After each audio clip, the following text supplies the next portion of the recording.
आज हम इतिहास के एक ऐसे रहस्य की परतों को खोलने वाले हैं जो हजारों सालों से वक्त की धूल में दबा है। ये एक ऐसी कहानी है जिसकी शुरुआत तो शानदार थी, लेकिन अंत एकदम खामोश। ये कहानी है मोहनजोदारो की। हम सब ने इतिहास की किताबें पढ़ी हैं, बड़े बड़े राजाओं और साम्राज्यों की कहानियां सुनी हैं, लेकिन कुछ कहानियां, कुछ सच ऐसे भी थे जो शायद हम तक कभी पहुंचे ही नहीं। ऐसा लगता है जैसे किसी ने बताया नहीं। हाँ, हमें उस महान सभ्यता का पूरा सच कभी नहीं बताया गया। वो क्यों गुमनाम हो गई, इसके पीछे की असली वजह क्या थी, ये सवाल आज भी हवा में तैर रहा है।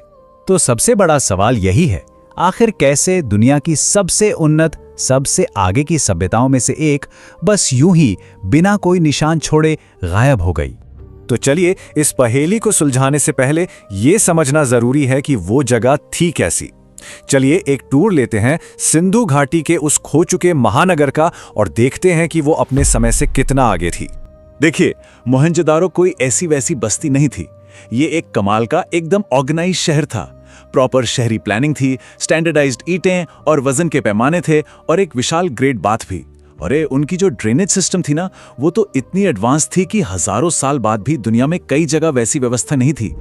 ये सब उनकी जबरदस्त इंजीनियरिंग का सबूत है। और ये कोई छोटा मोटा कस्बा नहीं था।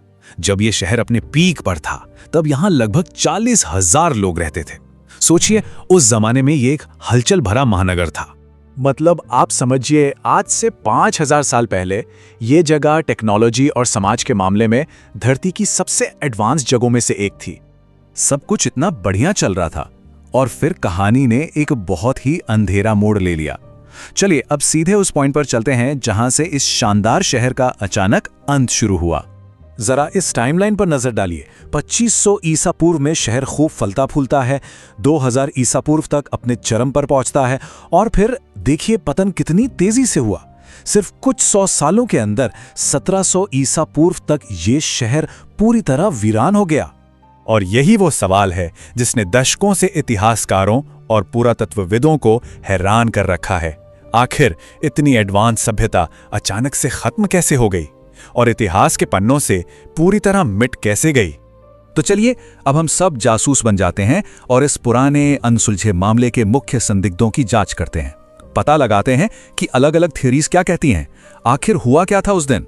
पहली थ्योरी है विनाशकारी बाढ़ की।